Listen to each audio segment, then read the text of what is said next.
So hello everybody, my name is Paul Holden. I'm the President and CEO of the Burnaby Board of Trade, and it's great to have you here with us today for our business town hall with the Honourable Erin O'Toole, Leader of the Official Opposition.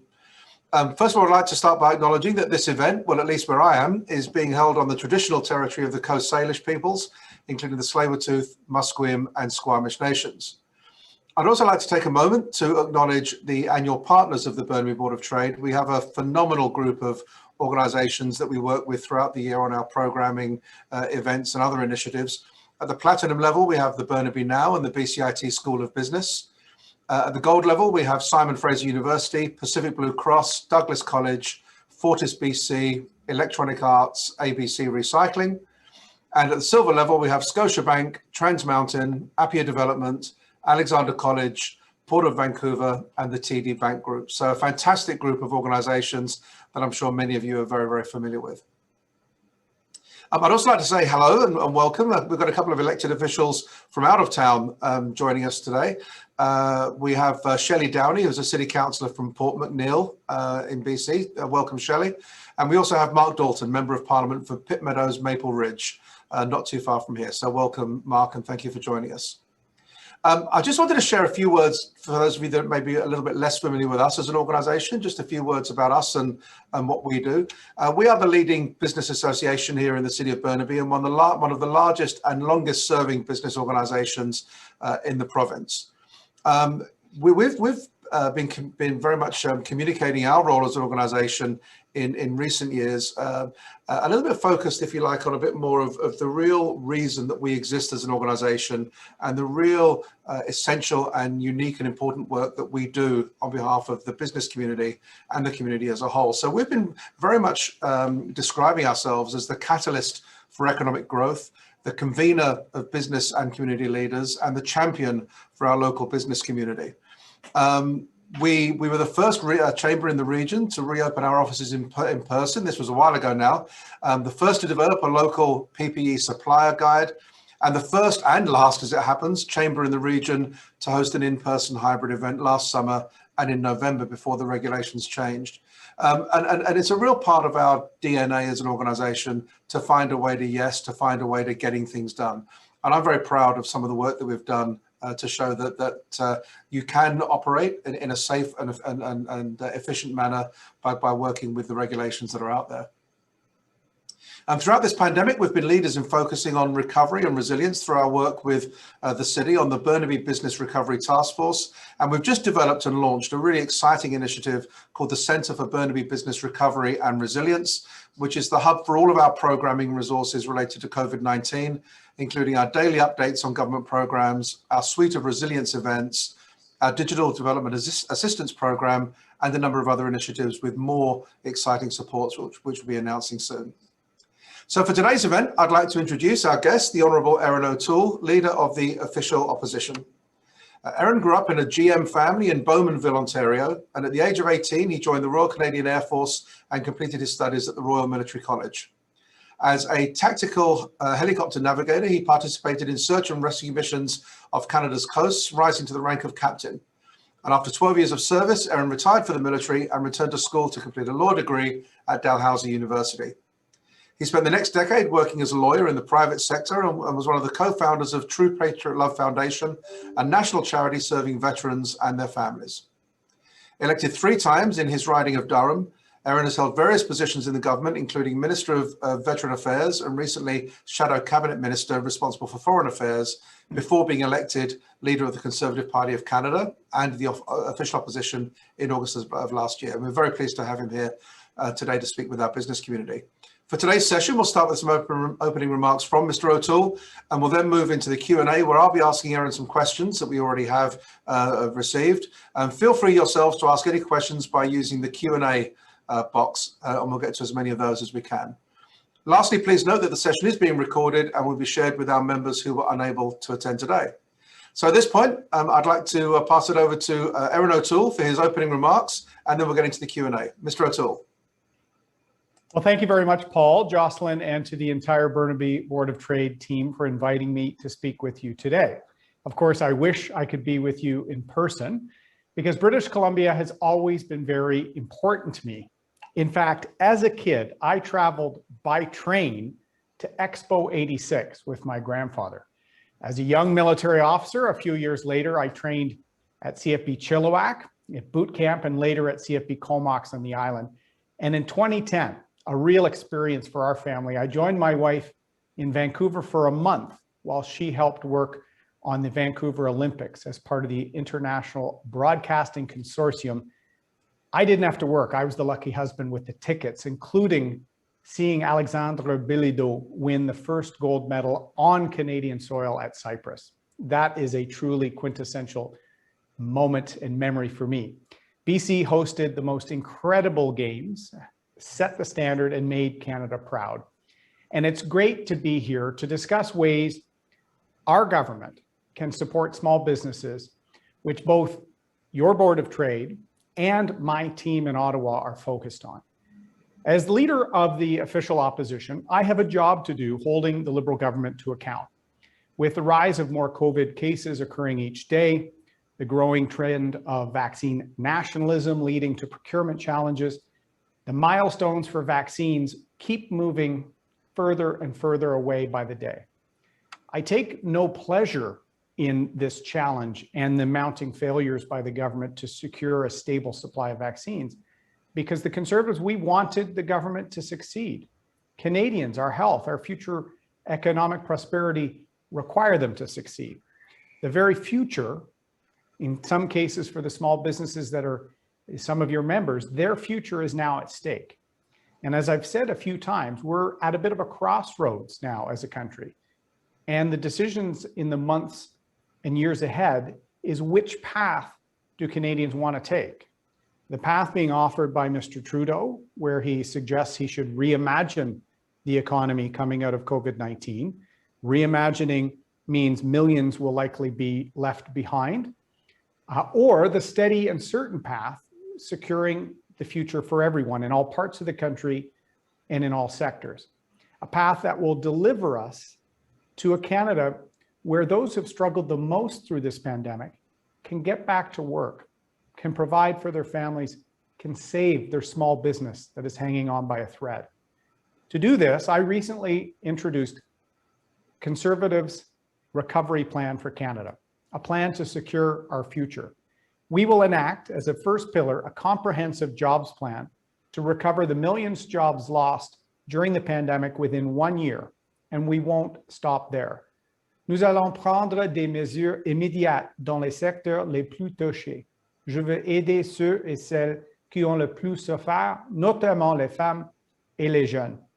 We will rebuild the main streets of Burnaby and the rest of Canada by assisting small businesses and providing incentives to invest in, to rebuild, or in some cases to start new businesses. As universities and college programs have been predominantly online this year, there's been an alarming decrease in revenue for small businesses.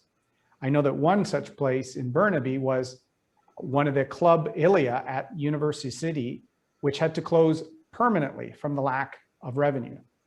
Second, we will enact the toughest accountability and transparency laws in Canadian history.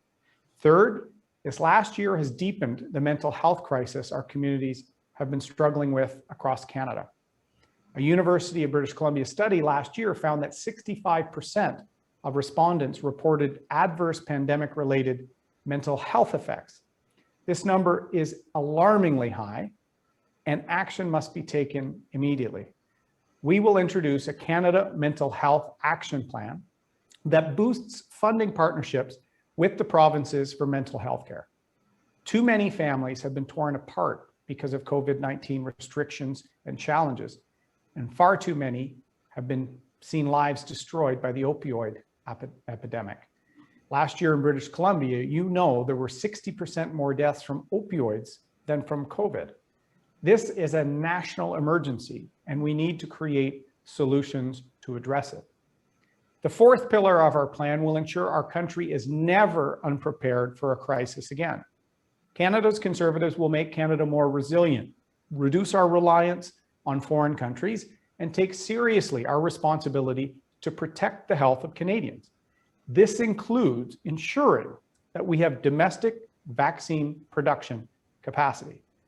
Finally, a Conservative government will secure Canada's economy by getting the budget back to balance over the next decade. Spending to protect Canadians during the pandemic is the right thing to do, and Conservatives in opposition, we have supported that. But we all know we cannot pass unsustainable debt to our children and to future generations. Once the recovery starts, a Conservative government will get spending under control, and we will get the economy growing again to secure the revenue needed to pay for the government services that Canadians depend on, from healthcare to old age security. Those are at risk with the current spending approach of the Trudeau government. The decisions we take in the next few months and years will define Canada for this generation and the next. As the father of two, my greatest worry is failing to leave a better Canada for my children. That's what drives me. Canada needs to realize that the next 2 decades will be defined globally by a clash between the United States and the communist regime in China. From trade to human rights, we need to position ourselves accordingly. For many years, I've been advocating for this and for innovative agreements like a CANZUK agreement. This trade and mobility deal would provide a stepping stone for further integration and trade opportunities with the United Kingdom, Australia, and New Zealand. Imagine the possibilities of exporting your products to these countries tariff-free and linking up to their supply chains. This isn't just a matter of economics. CANZUK is our best political option to build a bloc of aligned democratic countries, one that also diversifies our trade routes and solidifies our intelligence and defense alliances. For the same reasons, we also need to expand our trade relationship with democratic allies in the Indo-Pacific like India. Building trade with India will allow us to reduce our dependence on an increasingly uncertain trade balance with the Communist Party in China.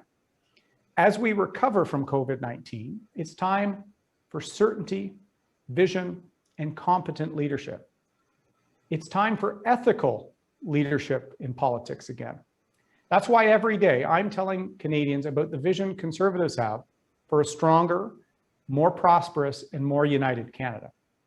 I want you to know that a Conservative government will have your back. Les conservateurs sont prêts à remettre l'économie sur les rails à Burnaby, mais aussi à la grandeur du Canada. Nous pourrons ainsi protéger notre avenir. Canada's Conservatives got us out of the last recession, and I know we can lead Canadians out of this one too. So thank you very much, Paul. I'm looking forward to taking questions from your members. Thank you, and thank you very much, Erin. So on cue, I'll dive right into some questions. And you know, we were chatting very briefly offline before we started about the fact that yesterday there were some challenging announcements made in terms of some returning to some restrictions here in British Columbia, and a couple of sectors, particularly in the restaurants and fitness centres, but some sectors are also going to be more hit than others. Perhaps you could just share some thoughts on some of the current programs that are out there to support businesses, which may be coming to an end or running down a little bit. Which programs do you think is essential to maintain right now in light of the restrictions, certainly that we're just getting here, but also across the country? Are there any new programs that have just not happened yet that you think might need to come in? And are there some that you just think we kind of need to move on from? Well, thank you, Paul. You know, for your members, they're probably very familiar with the wage subsidy, of course, which has been important for preserving jobs.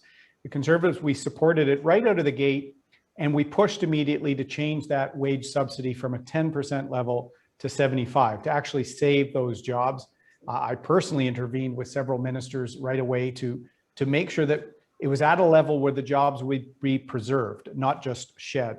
The rent assistance programs are another one we supported and then fought for many months to fix, because many tenants weren't qualifying because the original program was going through large landlords, and landlords were opting in or opting out.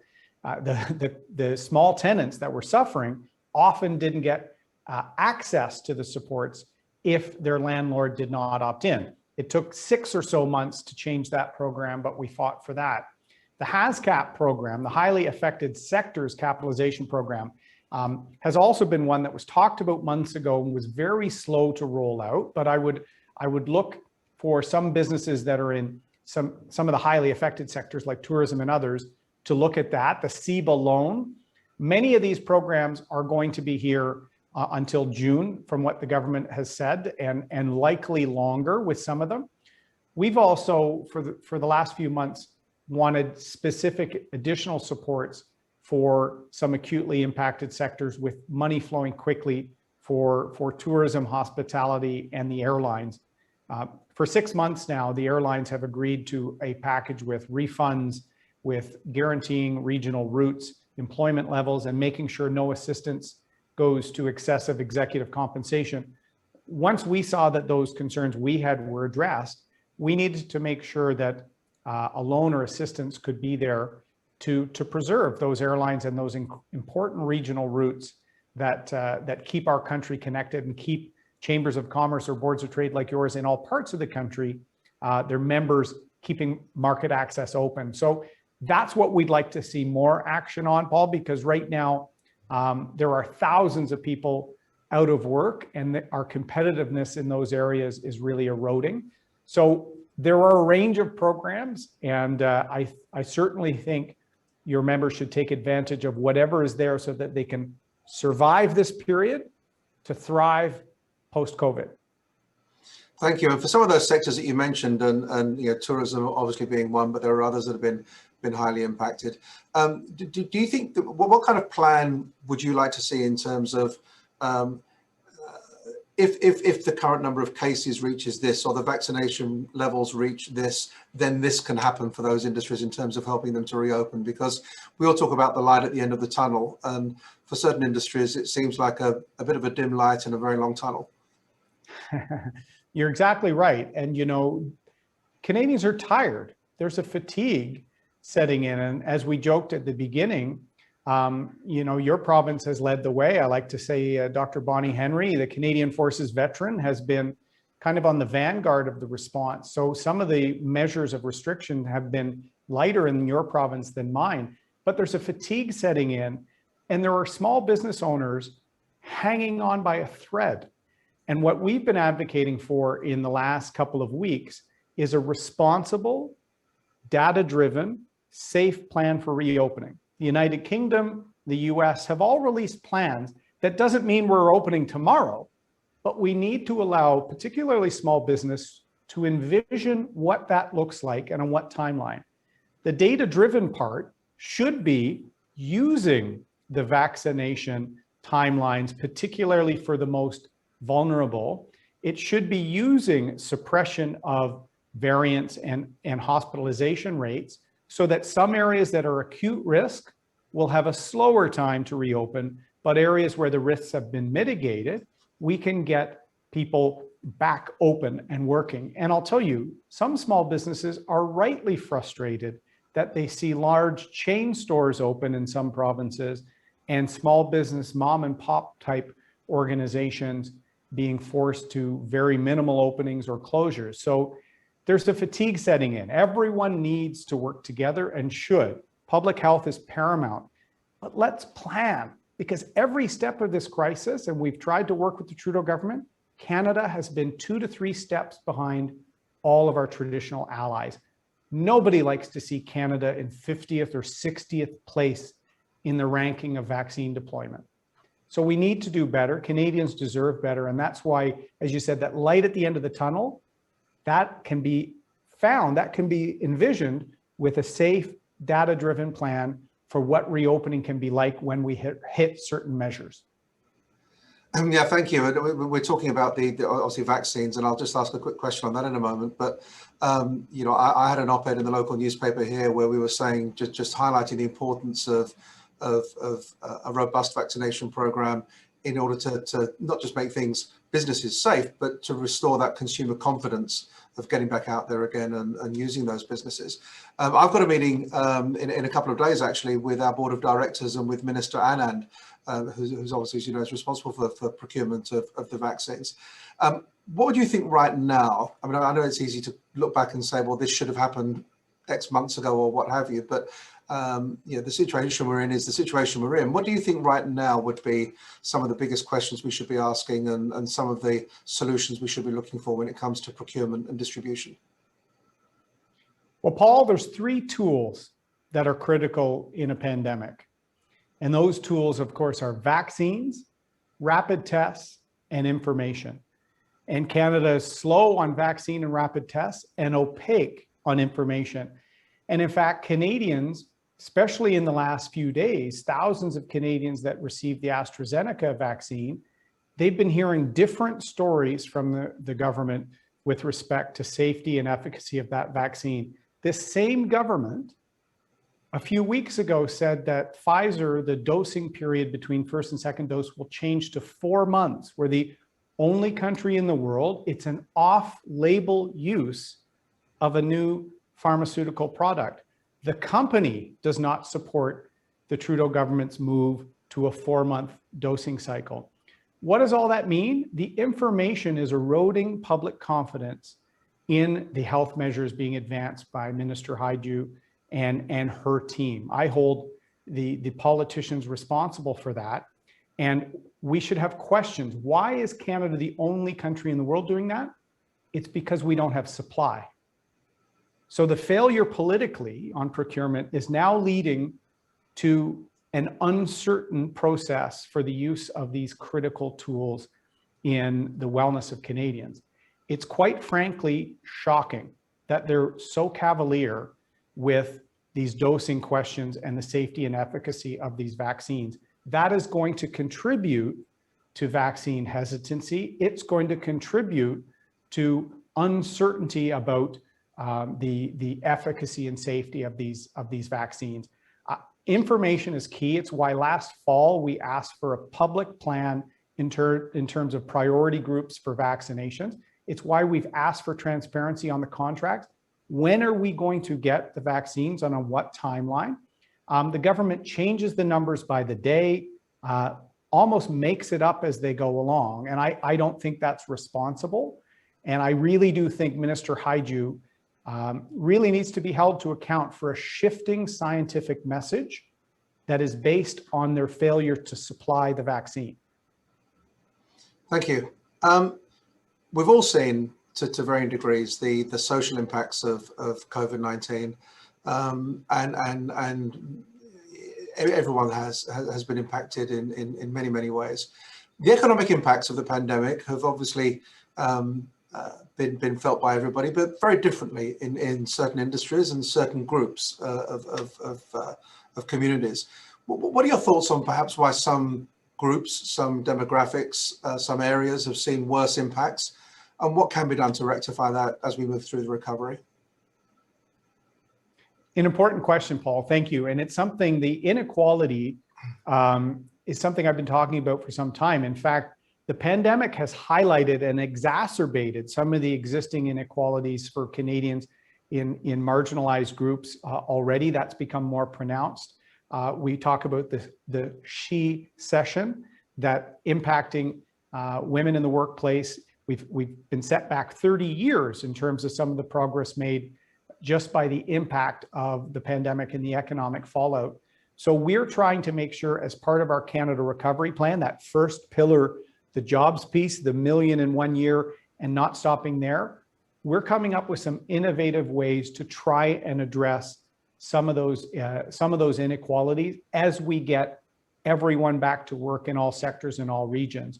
We also need to make sure that Canadians see benefit as they're recovering, which is why we're working with the private sector to see how can we see more wellness programming in the suites of benefits. It's part of my Canada Mental Health Action Plan. It can be provinces and the federal government working collaboratively, but where can the private sector be there? Because wellness is core to overall health, and that is core to the productivity and the efficiency of your employees and your team. So how can we also learn from the experience in the pandemic?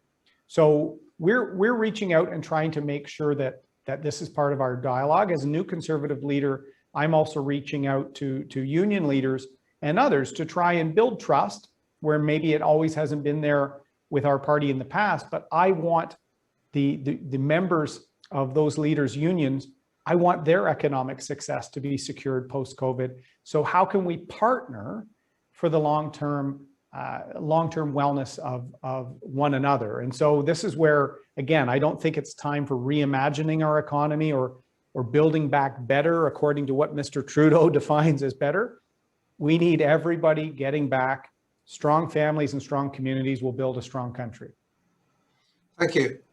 We'll take a break if you're okay with that from specific COVID-related questions, but we will have some more that we'll get back to. We've had a couple of questions around what's been in the news lately with regards to climate change and the Conservative Party, and I wondered if you might clarify your own position personally and your party's position on climate change, and what plans and initiatives do you propose or support to prevent the worst impacts or to mitigate against them? Just as a bit of context, our organisation for a number of years has adopted very much a triple bottom line philosophy in terms of economic, social and environmental sustainability. And I know it's something which is really important to our organisation, to our members. So I'd appreciate perhaps if you could expand on that. Well, thank you, Paul. Climate change is a serious threat to our country, to the world, to our economy. And that threat needs to be addressed with serious policy. It's important to me, as I say, as Conservative leader, but also as a father. When I talk to my daughter, who's 14, that's her number one concern. So how can we have smart, serious policy to address this?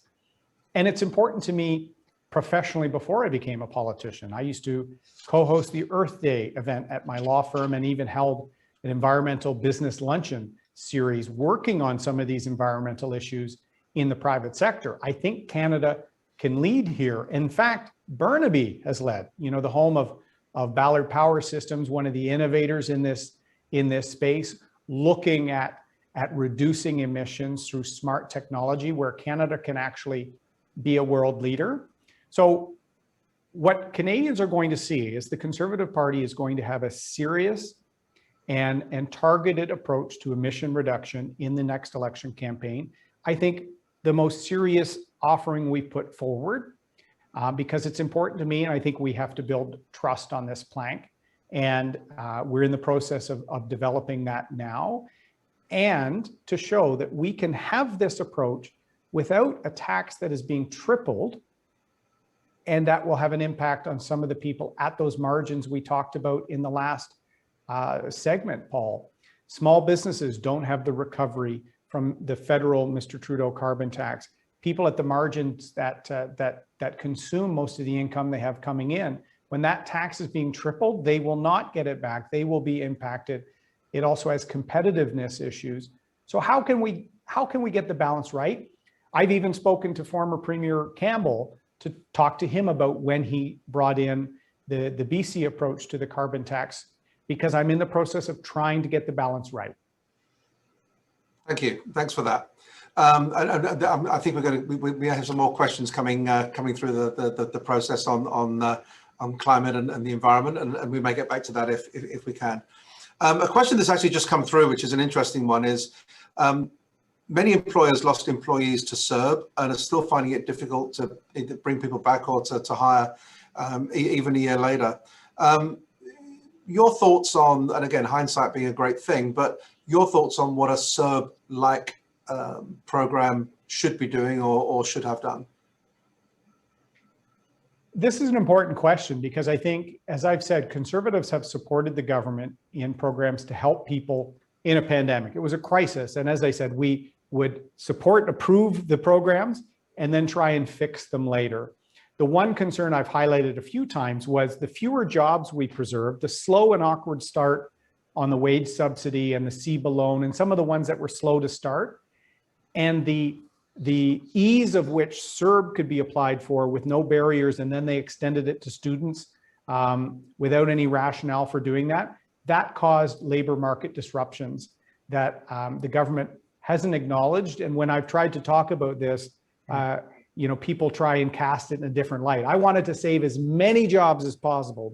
The wage subsidy, I would have liked to see overprescribed and less reliance on the CERB.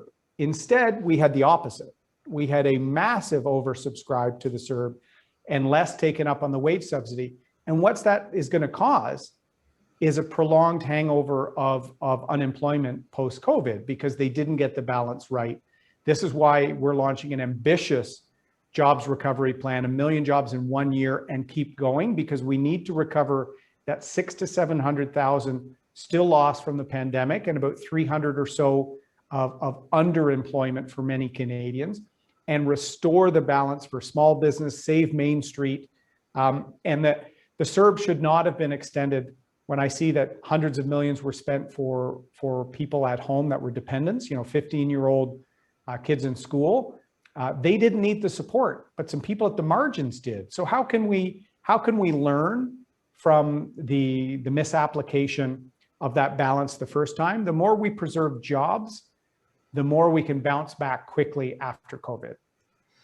Yeah, sure. So your thought on the CERB then is conceptually a good program to have been brought in, but perhaps some tweaks, certainly in hindsight, but if it comes again going forward, some tweaks in the qualification process. Well, if we want to actually go back at the beginning of March, the end of February, beginning of March, before the Trudeau government even acknowledged COVID was a risk, I called on the government to stand up the EI program and to expand it to all Canadians that weren't eligible within it, including self-employed Canadians and others, so that we could have a structure to the program to have a safety net for people. But the priority should have been on saving and preserving jobs. The more we did that, preserve that economic activity, there would have been fewer Canadians that needed to be caught. There was already going to be a crossover of EI and what became the CERB. Why didn't we do it with all the measures and the sort of checks of an EI type program? The government would have continually have had to top up the insurance portion of it. They didn't do that. We supported what they did do, but as I said, the clumsy approach on preserving jobs led to the CERB being massively overprescribed, and that's going to lead to more long-term challenges. And if you look at what BC's report has just done on the guaranteed annual income, the same potential impacts on the labor market would be there from that, without the positive public policy outcomes that some people hope. So we've been looking very carefully at that report out of British Columbia, and we have to learn the lessons from getting the balance right on saving jobs. Thank you. And on the subject of saving jobs and keeping people employed, a couple of years ago, we had some input from our members, and we were finding ourselves in a situation where a lot of our stakeholders, that we had a lot of businesses that were finding it hard to find the right people. And equally, we had a lot of community agencies that were working on behalf of people looking for jobs who couldn't get them jobs. So there seemed to be a disconnect, whether it was in training, whether it was in job preparedness, whether it was to do with credentials, whether it was to do with other immigration issues. And so we found ourselves in that position reasonably acutely back in those days. And we suspect that now that's going to be perhaps even more noticeable. I wonder if you could perhaps share some of your thoughts on what your government would do in that area of education, job preparedness, credentials, immigration, etc., in order to fill those gaps, because it's a gap both ways. Absolutely, Paul. I saw that gap at the tail end of when we were in government. We have a national occupation code for every job in Canada, so the federal government knows where there's shortages, but we don't have a smart enough plan to actually fill the gaps through smart and faster immigration and through smarter and more targeted training opportunities.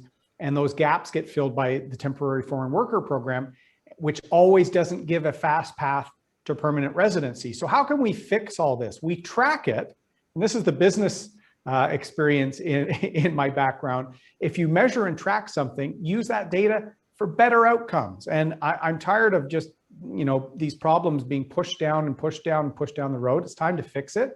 In fact, Burnaby can be a big part of that. BCIT is probably one of the most innovative places of higher education for training and meeting these critical gaps. I got to know them when we started the True Patriot Love Foundation, and I was doing that as volunteer work out of Toronto. BCIT reached out to us because they were doing veteran training and veteran employment initiatives just on their own. I was blown away by how innovative they were. Let's merge that with a smarter and enhanced approach to skills entry in immigration, so that when we know that there's going to be a prolonged gap, let's leverage all points of the provincial and federal system to fill that gap, from immigration to training dollars to education. Because productivity suffers, as you know, the longer there is that gap, that skills shortage. And when the economy is booming again, these skills gaps and shortages are most acute. So let's use the next few years to make sure that we're faster and become a destination for talent, have better paths to permanent residency for temporary foreign workers, and use federal training in a much smarter way, partnering with great institutions like BCIT. Thank you. And I'm glad you mentioned about the post-secondary. And obviously, we're very fortunate here in Burnaby to have, locally BCIT and SFU, and then nearby other post-secondaries, and Douglas College is one of our partner level organizations as well. And what we've been finding more than ever is obviously the opportunities that exist for partnership between business and post-secondaries are perhaps more important than ever. They've always been important, and we always look to explore those. But obviously, students are desperate for work integrated learning experience. Businesses are desperate to have people come in and help. And I wondered if you had any thoughts on what we all might be able to do to strengthen those partnerships and to create more of those opportunities. Well, thanks. Burnaby is very special in that regard. I've got to show equal shout out to Simon Fraser. I have had the chance to be on campus, and in fact, I've consulted some great minds there in terms of some of our policy development. So a great institution. I think we have to leverage innovation and commercialization better, using our universities as they already are, as a natural hub. We're looking at some ways to come up with some creative policy to actually free up some of the capital on the sidelines right now to foster innovation in Canada. It's something I've been talking to for some time. In fact, I've met with not just the Canadian Council of Innovators based out of Waterloo, but their BC chapter, which with an incredible cross-section of startup and innovative companies, including in Burnaby, D-Wave, and some others. So I think there's some really good potential for us to continue the work that universities are doing as hubs, but also freeing up capital from the sidelines and a partnership with government. But I'm a firm believer that our economic recovery, we need to come roaring back. It has to be in partnership with the private sector. The government can't create super clusters and say, you will be the super cluster for X. The private sector, free market, and innovation will come. How can we create a landscape that encourages that and encourages the company to scale up in Canada, not just start up and then sell? So we're trying to come up with some smart policy that will fill out our Canada Recovery Plan in a very detailed way before the election. Thank you. I'm sure across the country during this whole pandemic period, there are conversations around what is provincial jurisdiction, what is federal, and I think we all know which is which. But obviously, sometimes the federal dollars are needed to support some of the provincial responsibilities. And we're looking at some of the areas such as healthcare and long-term care and education and childcare. So I wonder if you could comment on perhaps what you see the federal government's role in what are traditionally provincial matters. And then perhaps specifically you could talk about childcare, because that's an issue that we've been advocating for many, many years now, is a key business issue in helping people to return to the workforce. And perhaps you could to share a few comments on those. I'd be happy to, and in fact, the Supreme Court decision last week reminds us that some areas can be dual provincial and federal jurisdiction, but there can also be a national interest for federal government. But the big difference between ourselves and Mr. Trudeau and the Liberals is we don't believe that Ottawa knows best in all circumstances. In fact, why would some of the civil servants in Ottawa know the needs specifically for BC and healthcare or long-term care or something like that than Victoria would? How can we collaborate more, and in areas where there is a national interest, partner, not not come up with one size fits all. That extends to a lot of areas, but childcare and other things are included. So where can the federal government partner?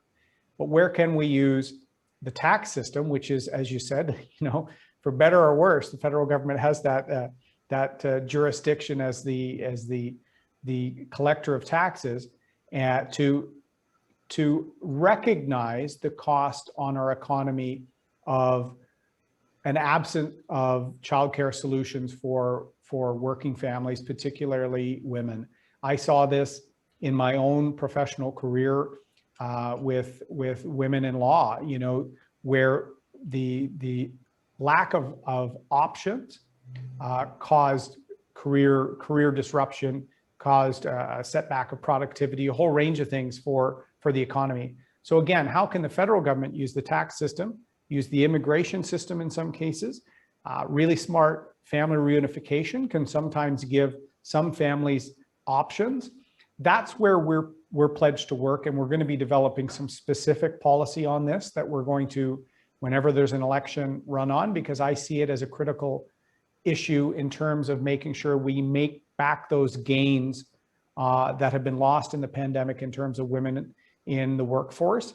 On healthcare, it will be the same. How can we partner to make sure, particularly in provinces very badly hit in the long-term care, Ontario and Quebec in particular, BC fared better.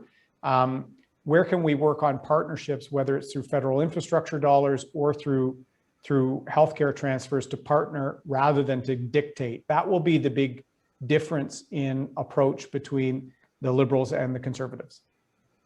Thank you. And just getting back actually to comments that I think we've all spoken about in terms of the amount of money that's been spent during this pandemic period.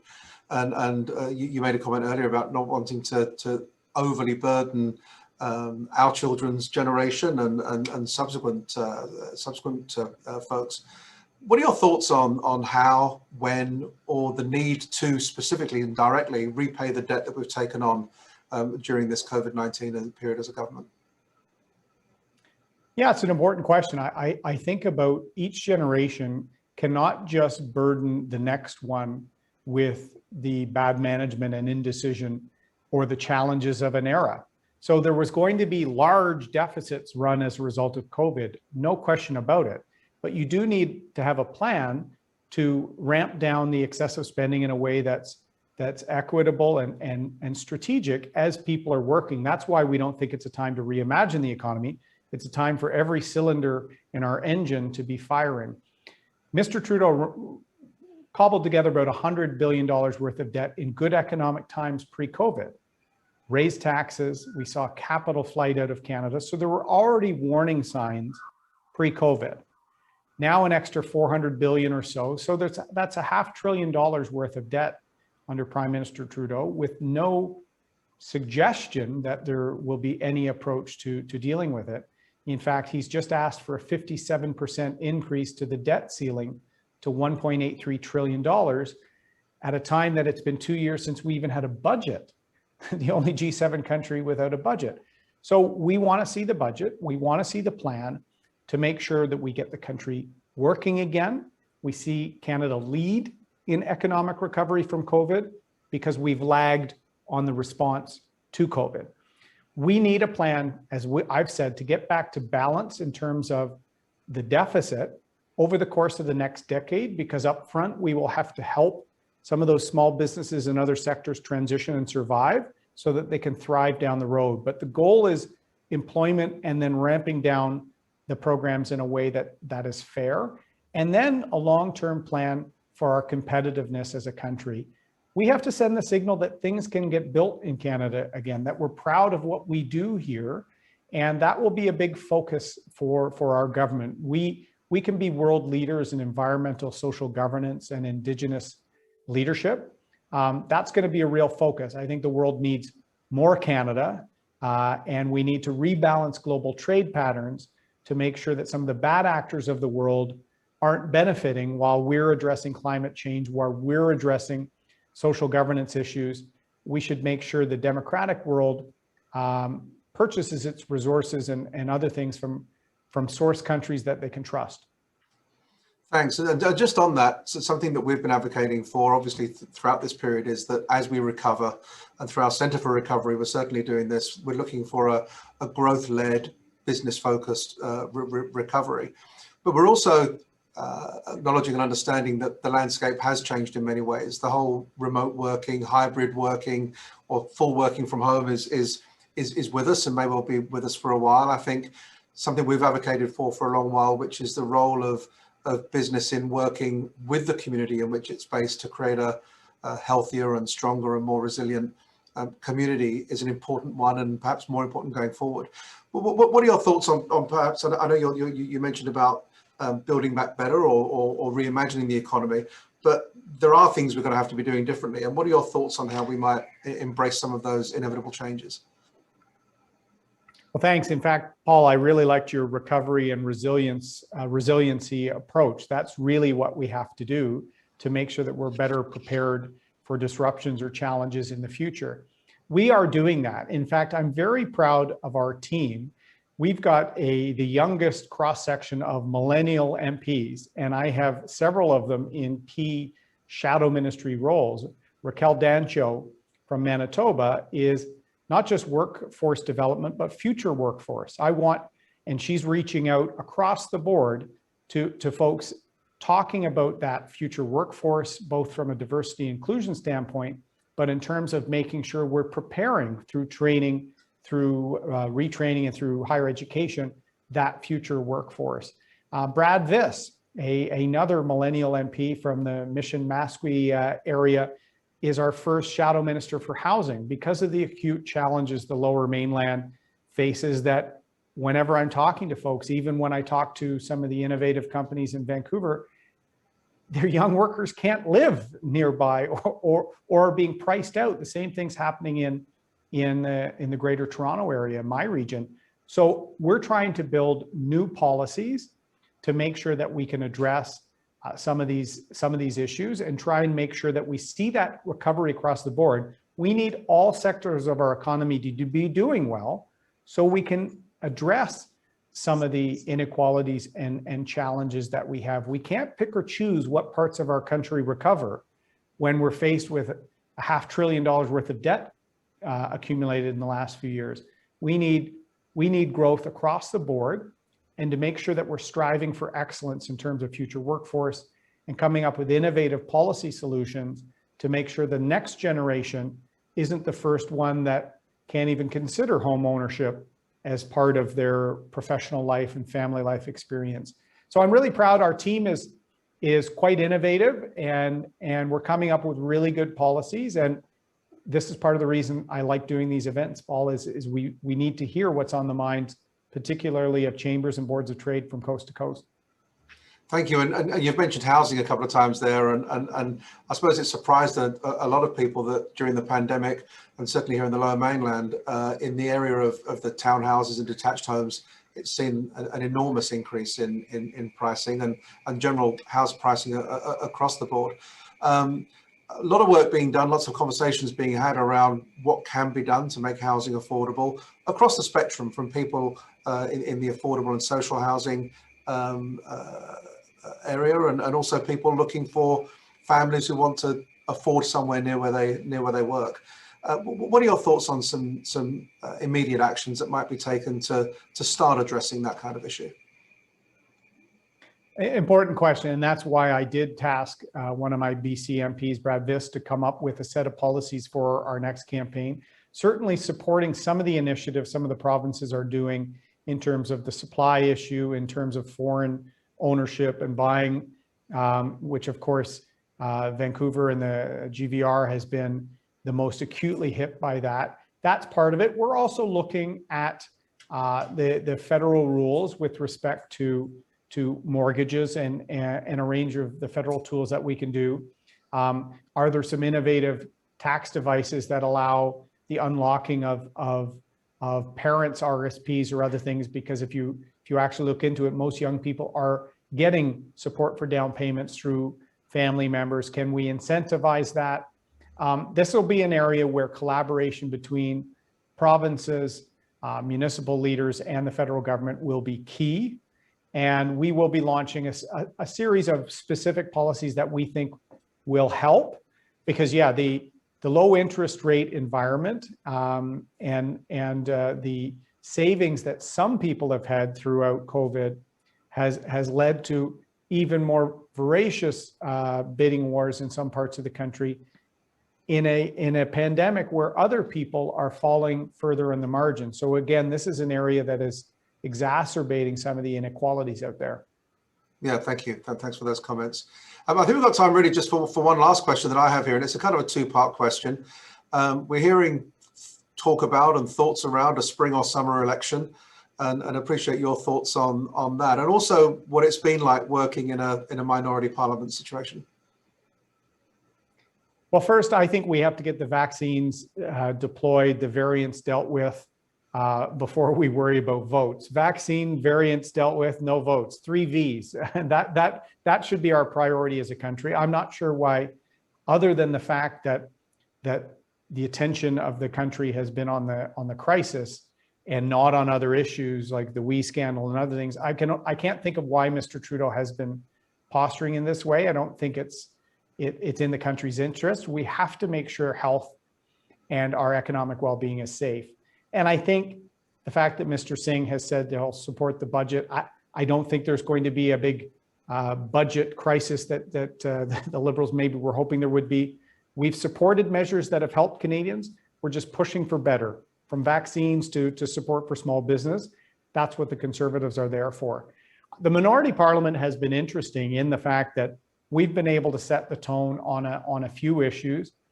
Several weeks ago, I was quite proud of the Conservative team, my team, but also MPs from all parties, with the exception of Mr. Trudeau and his cabinet, for recognizing the genocide with respect to the Uyghur minority population that is being perpetrated by the Communist Party of China.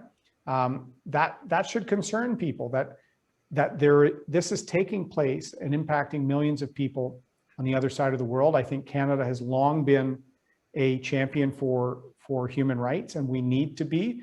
So we were able to put that motion forward, and I was quite proud that Parliament, with the exception of the cabinet, adopted it. We've also brought forward these debates for critical help for small business, highly affected sectors, for the airline sector. We've won votes and brought forward motions to try and stop punishing audits on small businesses from CRA in the midst of a pandemic. They're being audited, they can barely hold on, and they feel the tax man's on top of them. We've provided some bills that are providing relief for farm families and other things. So the minority has actually allowed us to push forward a number of things, particularly for small businesses, Paul, that I think your members would like. And it's an example of a government in waiting. I wish I could be out there. As I said, I love BC. I've had great interactions throughout my career, but I haven't been there as opposition leader because of the pandemic. And if more people get to know, here's a kid from the middle class of the Toronto suburbs who served in uniform for 12 years, worked in the private sector for a decade, understands job creation, has always given back, whether through the Legion, whether through supporting charity events and other things. And as minister, I turned around a department that was in crisis by building a team, setting a vision, and delivering. That's what Canada needs to recover from COVID. So the more people that get to know me, I think they know that we can have change, we can have ethical leadership again, and Canada can lead as opposed to lag.